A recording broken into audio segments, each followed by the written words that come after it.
जोहार साथियों, मैं सागर स्वागत करता हूं आपका जोहार झारखंड में। दोस्तों, जैसा पिछली बार आपको मैंने बताया था कि अगर कोई भी बच्चा या कोई स्टूडेंट अगर झारखंड के जलप्रपात और गर्म जलकुंड पढ़ लेता है तो इन दोनों टॉपिक से एक क्वेश्चन आता ही है दोस्तों। चाहे आप झारखंड का कोई सा एग्जाम उठा के देख लीजिए, कोई सा क्वेश्चन पेपर ले लीजिए, ये क्वेश्चन आपको मिलेगा ही। तो दोस्तों, इसी सीरीज को आगे बढ़ाते हुए, जैसा पिछली बार आपको झारखंड के जलप्रपात पढ़ाया था, आज मैं आपको झारखंड के गर्म जलकुंड पढ़ा रहा हूँ। ठीक है। तो दोस्तों, झारखंड में कौन कौन से गर्म जलकुंड जो है कहाँ कहाँ पर पाए जाते हैं वो दोस्तों अभी आपको बताएंगे। और आशा करते हैं कि ये चीजें जो है आपको एक ट्रिक के माध्यम से, जहां पर मुझे लगेगा जरूरत कि आपको ट्रिक की जरूरत है, वहां पर आपको ट्रिक के माध्यम से समझाएंगे भी।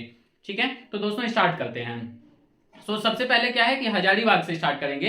तो हजारीबाग दोस्तों आपको आप जानते होंगे, याद होगा, हो सकता है आप लोग अपने पेरेंट्स के साथ में घूमने गए होंगे सूरज कुंड के बारे में दोस्तों।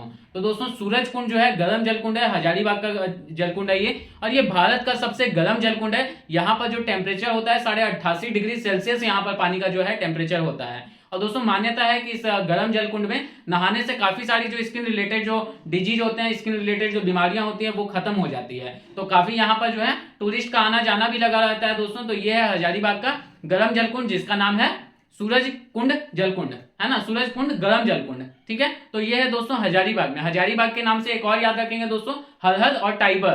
तो दोस्तों आपको टाइबर तो तुरंत याद हो जाएगा। टाइबर जो है हजारीबाग, बाग आ रहा है ना नाम, बाग। तो वैसे ही टाइबर, टाइबर को अगर थोड़ा सा चेंज करेंगे दोस्तों हो जाएगा टाइगर। तो टाइगर जो है कहां पर पाया जाएगा? हजारीबाग में। तो सूरज कुंड और टाइबर, है ना। फिर अगला है जो है दोस्तों आपके लिए, टाइबर के बाद है हरहद, है ना। तो हरहद गर्म जलकुंड भी जो है ये हजारीबाग में पाया जाता है। इसी के साथ साथ अगर आपको याद कराना चाहें दोस्तों, एक और जो गर्म जलकुंड है हजारीबाग का, याद रखेंगे कावा। तो चार गर्म जलकुंड जो है, चार गर्म जलकुंड आप लोग हजारीबाग के नाम पर याद रखेंगे। सबसे पहला सूरज कुंड, ठीक है, हरहद, टाइबर और कावा। तो ये चार गर्म जलकुंड जो है हजारीबाग में पाए जाते हैं। तो इसमें से दो तो आपको ऐसे ही याद हो जाएगा दोस्तों, टाइबर और सूरज कुंड। आपको याद रखना है कावा, है ना, और कावा और हरहद। ठीक है। अब आते हैं दोस्तों अगला, हजारीबाग मैंने 3 लिखा है, एक आप अपने से ऐड कर लेंगे, जब आप नोट्स बनाएंगे आप लिख लेंगे दोस्तों कावा गर्म जलकुंड, ये भी हजारीबाग में ही पाया जाता है। अब आते हैं दुमका। तो दोस्तों दुमका में काफी सारे गर्म जलकुंड है, इसके लिए मैंने आपके लिए ट्रिक भी लाया है ना। आपको मैंने जैसा बताया कि आपको जरूरत, मुझे लगेगा कि आपको जरूरत है तो मैं ट्रिक भी दूंगा। ठीक है। तो दोस्तों आप ट्रिक को आसानी से, पहले मैं आपको ट्रिक बता रहा हूं, फिर उसके बाद आपको जो कॉन्सेप्ट है, जो गर्म जलकुंड है, इनके नाम भी बताऊंगा। यहाँ पर एक है रानी, है ना। तो रानी का क्या है कि झुमका टूट जाता है ना। रानी का झुमका टूट जाता है, झुमका बनाने वो झरिया जाती है ना। और वो जो है तब तक दोपहर में निकल गई है, अपना झुमका बनाने को बनाने के लिए तब तक दोपहर में निकल गई है झरिया। और जब वहां से आती है काफी प्यास लग जाता है, वो 12 झरना का पानी पीती है। याद रहेगा दोस्तों, रानी, ठीक है, रानी का झुमका टूट गया, वो तब तक दोपहर में निकल गई है अपना झुमका को ठीक कराने झरिया। और जब वहां से वापिस आई तो उसको काफी जोर से प्यास लग गया, तो 12 झरना का पानी पीती है। ठीक है। तो ये जो है दोस्तों, जो गर्म जलकुंड है, ये दुमका में पाए जाते हैं। तो रानी, रानी से रानी महल याद रखेंगे। झुमका तो झुमका हो गया, झुमका या भूमका जो भी आप बोलना चाहेंगे दोस्तों, झुमका या भूमका। रानी महल झुमका, टूट गया, टूट गया ततलोई याद रखेंगे दोस्तों, ततलोई, ततलोई यानी टूट गया, है ना, ततलोई। फिर क्या की है, तब तक दोपहर में निकल गई है, तो तपात पानी, है ना। कैसे निकल गई थी? तब तक दोपहर में निकल गई थी तपात पानी। कहां गई थी? झरिया गई थी ना झुमका बनाने के लिए, तो झरिया पानी। और जब आई तो क्या हुआ? प्यास लग गया, प्यास लगा तो 12 झरना का पानी पी थी, तो 12 झरना। तो ये सारे जो गर्म जलकुंड है ये दुमका में पाए जाते हैं दोस्तों। एक बार फिर से मैं आपके लिए रिपीट कर रहा हूं कि रानी का झुमका टूट गया, वो तब तक दोपहर में निकल गई अपना झुमका बनाने के लिए झरिया, वहां से आई तो प्यास लग गया, तो 12 झरना का पानी पी, प्यास बुझाई, है ना। तो रानी बाल, झुमका, तपात पानी, ततलोई, झरिया पानी, 12 झरना। मेरे हिसाब से दोस्तों आपको ये अच्छे से याद हो गया होगा, है ना। अब आते हैं धनबाद में।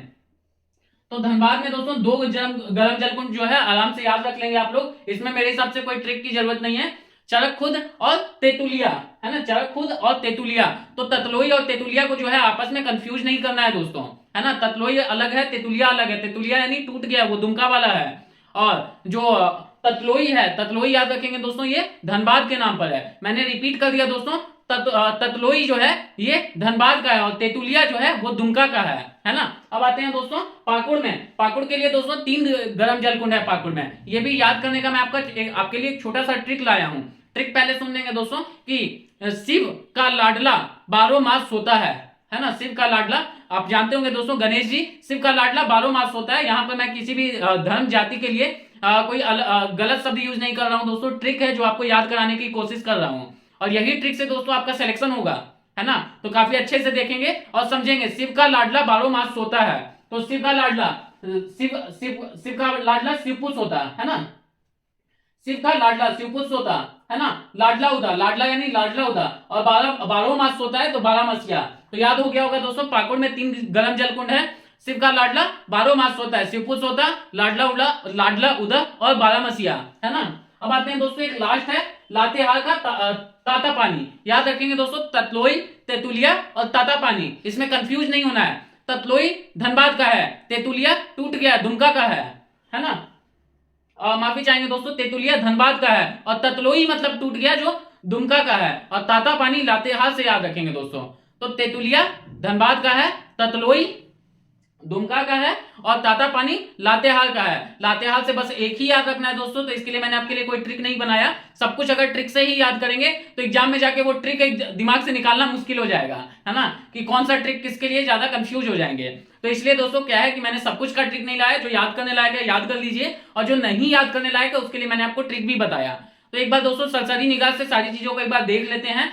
हजारीबाग से आप याद रखेंगे सूरजकुंड, टाइबर, कावा, हरहद, ठीक है। अब उसके बाद दुमका से याद रखेंगे दोस्तों, रानी का झुमका टूट गया था, है ना। तो वो तपता दोपहर में निकल गई थी, तपता दोपहर यानी तपात पानी, तपता दोपहर में झड़िया चली गई थी, झड़िया पानी, है ना। जब वहां से वापस आई तो प्यास लग गया, तो बाला झरना का पानी पी के प्यास बुझाई, बाला झरना। तो मेरे हिसाब से दुमका, हजारीबाग दोनों आपको क्लियर हो गया होगा। अब आते हैं दोस्तों धनबाद में तेतुलिया और चरक खुद्र, धनबाद में तेतुलिया और चरक खुद्र। उसके बाद पाकुड़, तो शिव का लाडला 12 मास सोता है, तो शिवपुष सोता, लाडला उदा और 12 मसिया। उसके बाद ताता पानी लातेहार। तो दोस्तों उम्मीद करते हैं सारी चीजें आपको अच्छे से समझ में आई होगी, साथ साथ में आपको पढ़ने के साथ साथ में याद भी हो गया होगा। तो दोस्तों आज के लिए वीडियो को यहीं तक रखते हैं और मिलते हैं आपसे किसी दूसरे वीडियो में। तब तक के लिए धन्यवाद, जोहार।